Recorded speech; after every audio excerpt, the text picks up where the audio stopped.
So more or less, those warm-up exercises gave you an overview of the whole entire lesson from a geometry point of view. Now we're just going to add some calculus to it with some funky shapes based on some functions that are going to be graphed in the coordinate plane. You're going to be able to find the volume of solid revolution using the disks and washer method. So let's start with the disk method, shall we? So here we have ourselves some sort of function right here. And what we're going to do is we're going to revolve that function around an axis. In this case, it looks like it's an x-axis here over some sort of interval from A to B, and it's going to generate a 3D solid. Can you kind of visualize what it's going to look like?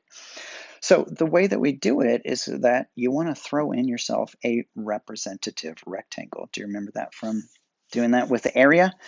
And probably when we were doing it from the area, we were going like, why?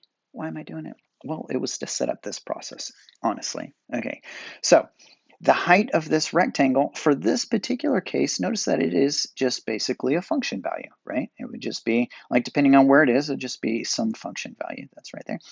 And then our height of this rectangle, base length, whatever you want to call it, is the change in x. That's right there. Okay, so when I revolve all of this around the axis, of course, this one is going to make a disk. It's going to make a cylinder, right? And we can easily find the volume of that thing. So here's what that's going to look like. So you can see it's kind of like a plunger shape, right?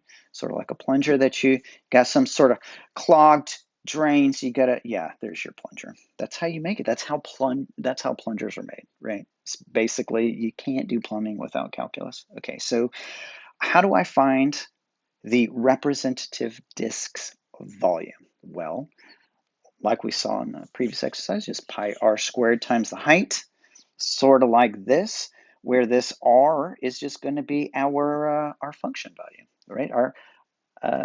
The function value at some representative x value in our interval. That's right there. So it'll look sort of like this, where our height is going to be the delta x. That's right there.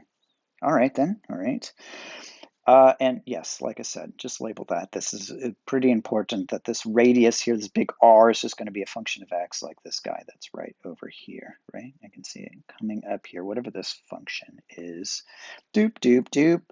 All right, and that's basically just one of those things. So maybe what we should do is just kind of sum up n of them, right? And we can do that with a Riemann sum. So here's an approximation of that volume using a whole bunch of disks, specifically n of those things, right? In every single one of them, I would find the volume exactly the same way.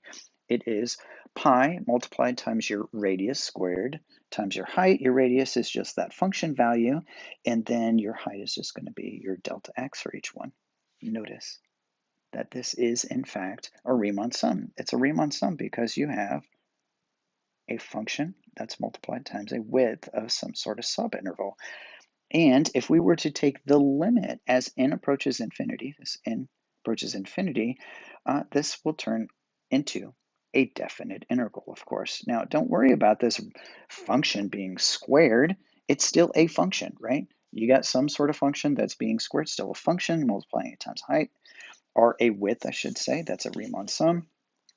Take the limit of that Riemann sum as n approaches infinity. By definition, this is a definite integral. And specifically, it's going to be the definite integral from a to b, that's our interval that we were talking about before, pi times our function squared dx. So notice underneath the limit process, of course, that our delta x becomes our dx, which was the width of our little rectangular pieces here. And you can see the formula, pi r squared times the height, right there in the formula. Here is the disk method. Now, one last thing that we often do is that we take this pi and we bring that thing on the outside so it looks sort of like that.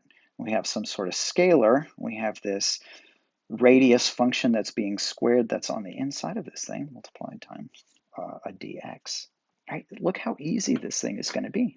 Right? We've done so much of this groundwork, both in geometry and in the warm-up exercises, which were the length of an entire lesson anyway. So realize that Whenever we're using the disk method, it totally depends on what type of axis, either a vertical or horizontal axis of revolution here, that we could have a vertical representative rectangle. That's if our horizontal axis of revolution, that's like an x-axis, we revolve that thing around. So we're just going to integrate with respect to x, that's right there.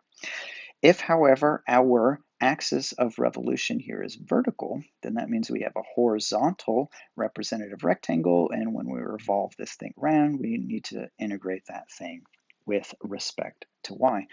Okay, so coming up, expect to see quite a few examples to see how we're going to put all of this into practice, this whole disk method to find the volume of a solid of revolution.